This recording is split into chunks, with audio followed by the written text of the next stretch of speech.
C'est un garçon, il vit avec ses parents et sa sœur et tout ça. Et tous les soirs, quand il va se coucher, il passe devant la chambre de sa sœur et sa sœur, elle est là, elle fait « Je veux un homme, je veux un homme, je veux un homme, je veux un homme, je veux un homme, je veux un homme. Ah. » Bon. Et un jour, les parents, ils partent en week-end et les enfants, ils restent à la maison. Et il y a le copain de la fille qui vient à la maison et quand il va se coucher, il voit sa sœur avec le garçon en train de faire l'amour. Et ils sont là, machin, ils foncent dans sa chambre, il s'allonge et il fait « Je veux un vélo !»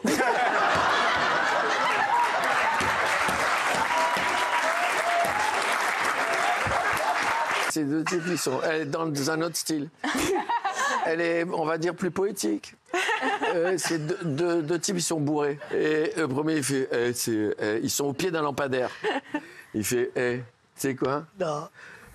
Je te dis que ça, non, c'est imaginaire, tu as besoin de... Je la fais avec toi. Vas-y. Ça, c'est la lune. Ah non, c'est pas possible. Là. Ça c'est le soleil, ça. Et je te dis que c'est... la lune. Écoute-moi, je te jure sur mes enfants que ça, c'est le soleil. Si tu continues à me contredire, je vais te démolir les poings. C'est la lune. Tu dis, Michel, ça, c'est le soleil. Et au bout d'un moment, il y a un mec qui passe. Alors, le mec qui passe, il fait on n'est pas d'accord, tu peux nous aider? L'autre, il fait pas de problème. On n'est pas d'accord. C'est la lune ou le soleil, ça, d'après toi? L'autre, il fait je sais pas, je suis pas du quartier.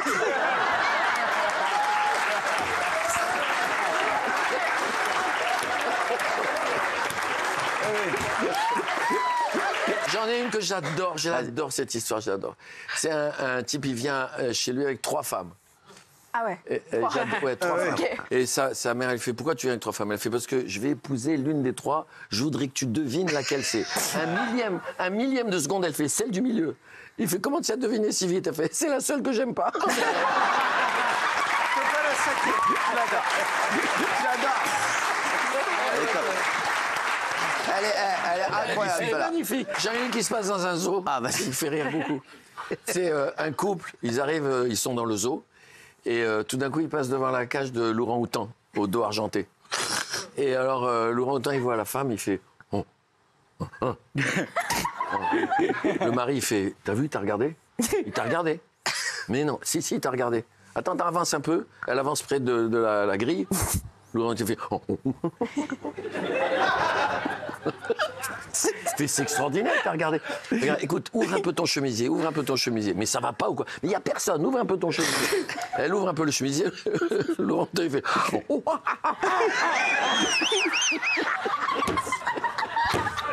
Il dit, c'est extraordinaire, je te jure, c'est formidable. Regarde, non, mais ouvre complètement le chemisier.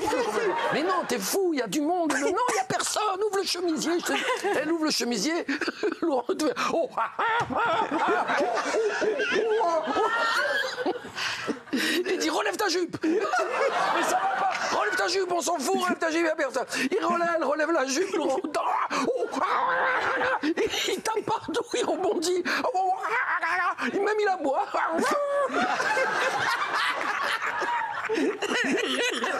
C'est le seul orang-outan qui aboie. Il ouvre la cage, il prend sa femme, il la jette dans la cage, il lui dit maintenant, explique-lui que tu as la migraine. C'est Boudère. Il rentre dans une bibliothèque et il fait bonjour.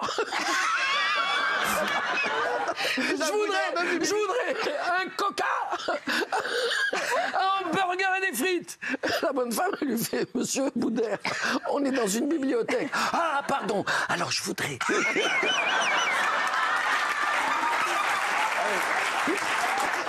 Il y a un mec, il marche le long de la plage et il y a une bouteille qui arrive rejetée par la mer. Il prend la bouteille, il y a un génie qui sort.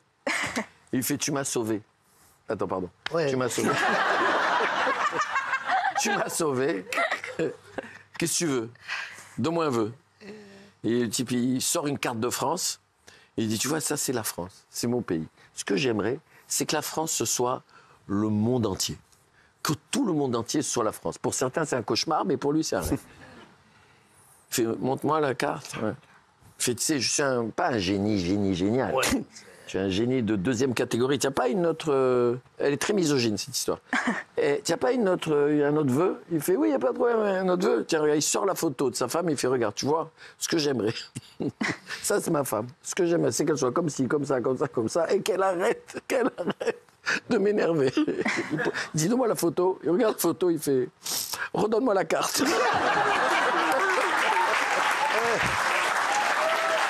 Alors, Michel, tu étais avec Jean-Marie Bigard? Ah oui, on était au bord d'un lac. Ouais. Oui. Je m'en souviens Et parfaitement bien. on faisait pipi au bord du lac.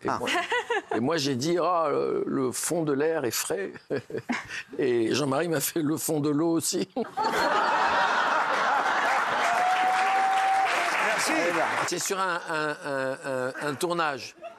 C'est dans un film. Et il y a le metteur en scène, et ils font sauter un fort. Un château fort. Ils ont mis les charges et tout partout. Et il a 50 caméras.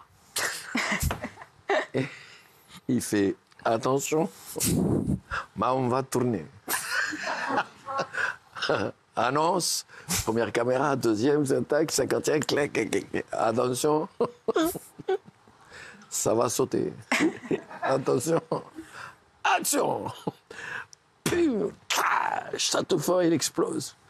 C'est magnifique, coupé, c'est magnifique. Caméra 1. Alors moi, caméra 1, j'ai pas entendu. Mais quand j'ai entendu, j'ai actionné la caméra, ça a tourné, mais il avait déjà sauté. Fait caméra 2. Alors nous, on a un problème d'enchaînement. Oh, Dieu. Sur la deuxième caméra, la pellicule n'a pas pris. Ma caméra 3, c'est pas grave. Alors nous, on a une panne de batterie. Et toutes les caméras comme ça. Il arrive à la 50e, il est en larmes, le metteur en scène. J'en peux plus. S'il vous plaît, dis-moi quelque chose. T'es la dernière caméra. Dis-moi quelque chose. Il fait, c'est quand vous voulez.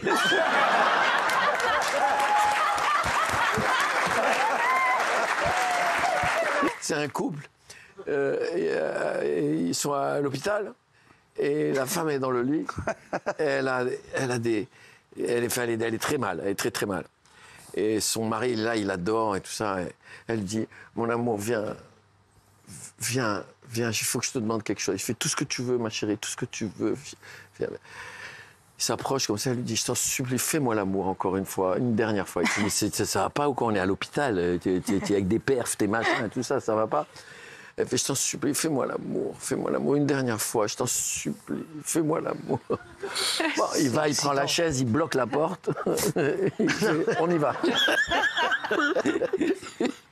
Il va dans le lit, et il commence à lui faire l'amour, et à ce moment ils font l'amour, et elle a les joues qui deviennent roses, elle commence à avoir du plaisir, elle est heureuse, et ça se passe très très bien, c'est formidable et tout ça.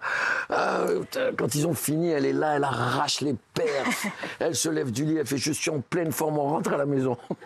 Et l'autre il reste sur le lit, il pleure. Et il fait pourquoi tu pleures mon amour? Elle fait quand je pense que j'aurais pu sauver ma mère.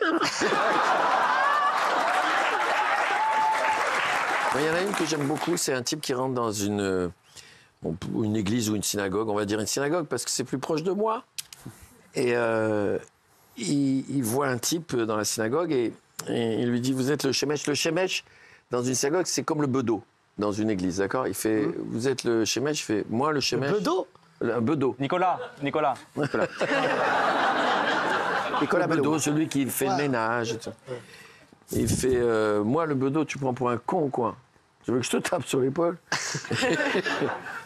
Fait, je suis au-dessus du bedeau, du shemesh. Il fait, ah, pardon, vous êtes le rabbin? Il fait, tu sais quoi? Tu regarde-moi bien. Je vais te mettre une claque, je vais te démonter la tête. OK? Je suis au-dessus du rabbin. Ah, pardon. Tu es le rabbin de toute la ville. Il fait, tu sais quoi? Je ne te parle plus à toi. Tu ne m'intéresses pas. Sors d'ici, je vais te tuer.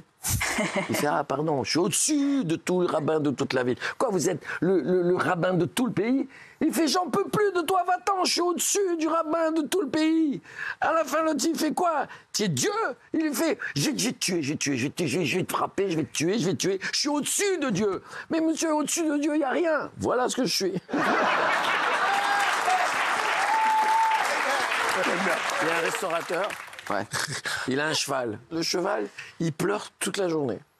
Il pleure toute la journée, il n'en peut plus, le restaurateur. Il met une pancarte, il fait, celui qui arrive à faire rire mon cheval, je lui paye à bouffer pendant 1 an. Il y a un mec qui arrive, puis il y a plein de mecs qui essayent, évidemment, personne n'a rien. Le cheval, il est en dépression, il pleure toute la journée. Il y a un petit qui arrive, prend le cheval, il s'enferme dans la pièce à côté. Et il ressort au bout de 5 minutes. Le cheval, il meurt de rire. Et il est comme ça, il se tape les sabots comme ça. Il tape sur l'épaule des autres.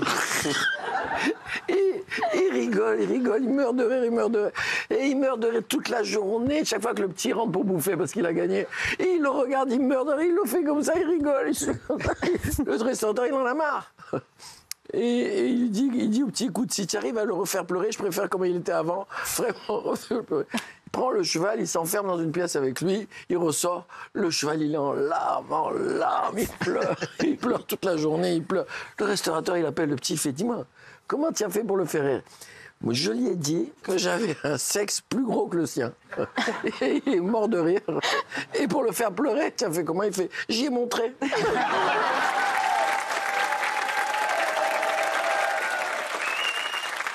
C'est l'histoire de Friedrich et Greta. Ça commence. Ils ont un enfant. Il s'appelle Hans. Et dès sa naissance, Hans n'a pas prononcé un mot ni un son. C'est le silence total.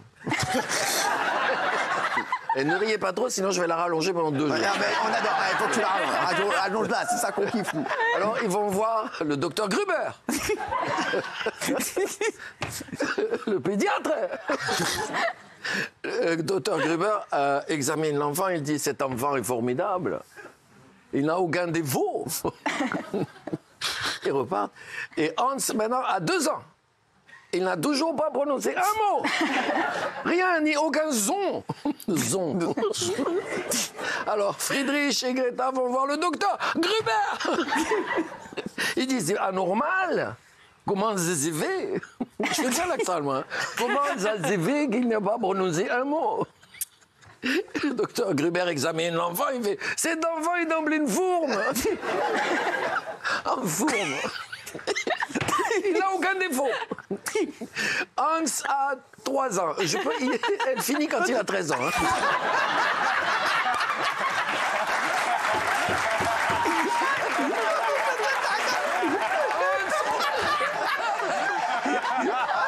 Quand on est en voiture sur la route, je fais 6 mois par 6 mois. C'est mon équipe qui est avec moi, me dit, je t'en supplie, finis l'histoire. Parce que fond, là, je suis aucune importance. Hans a 3 ans et demi. Il n'a toujours pas prononcé un mot. Ni un son, ni un son. Ils vont voir le docteur Gruber. Le docteur Gruber fait, j'en ai marre. Cet enfant est formidable. Il n'a aucun défaut. Hans a 3 ans et 2 mois. Ah non. Ah non. Hans a 10 ans. Ah. Il n'a toujours pas prononcé un son. Ils vont voir le docteur Gruber qui est en dépression. J'en veux plus de cet enfant. Je vous dis qu'il n'a aucun défaut. C'est une merveille des merveilles. Il est super fin. Il veut plus le voir, l'enfant. Il en peut plus. Il en peut plus de Hans. Et finalement, c'est mercredi. Le jour de la soupe de topinambour. Friedrich amène l'assiette à Hans. Hans prend sa cueillère et il prend la soupe de topinambour. Il porte la cueillère à sa bouche. Vous êtes tous passionnés parce que là, ça a changé. Vous dites, on se rapproche de la fin. C'est vrai. Il prend la cueillère, il la met dans la bouche et il pose la cueillère et il fait, ça manque des ailes. Friedrich Esbobi. J'adore ce mot. Il est Esbobi. Ouais. Il l'appelle Greta, Hans a parlé. Il fait, mais comment ça s'est fait que tu parles maintenant? Ça fait des années qu'on attend ça. Qu'est-ce qui se passe? Il les regarde et il fait, jusqu'ici, tout était impeccable. C'est l'histoire d'une... comment dire, ça se passe au départ dans une boîte de nuit. Il y a un garçon, un gros dragueur, et il croise une fille très jolie et tout ça, et ils partent ensemble et font l'amour toute la nuit. Et vers 3h du matin, il est épuisé, et il sort de la chambre, et la femme, elle est sur le lit, elle fait « Je veux de l'amour, je veux de l'amour, je veux de l'amour, je veux de l'amour ». Il est vexé, mais vexé, comme les hommes peuvent être vexés dans ce genre de situation. Et il appelle des copains, qui sont des balèzes, et il s'enferme avec la femme. Il reste 2 jours. Au bout de 2 jours, elle va te plaire. Et au bout de 2 jours, ils ressortent, ils sont comme ça. La femme, elle est sur lui, elle fait « Je veux de l'amour. Je veux de l'amour, je veux de l'amour, je veux de l'amour. » Il appelle les champions du monde. Il reste 1 semaine avec elle. Il ressort comme ça. Elle est sur lui. Il fait « Je veux de l'amour. Je veux de l'amour, je veux de l'amour, je veux de l'amour. » Il va au zoo de tout à l'heure. Il va voir le gorille au dos argenté. Et il explique que chaque fois qu'il fait l'amour, il fait un coup de craie sur le mur. Il met le orang-outan dans la chambre 1 semaine, 10 jours, 15 jours. Au bout de 15 jours, la femme ressort comme ça. L'orang-outan, il est sur le lit, il fait « Je veux de la craie, je veux de la craie. »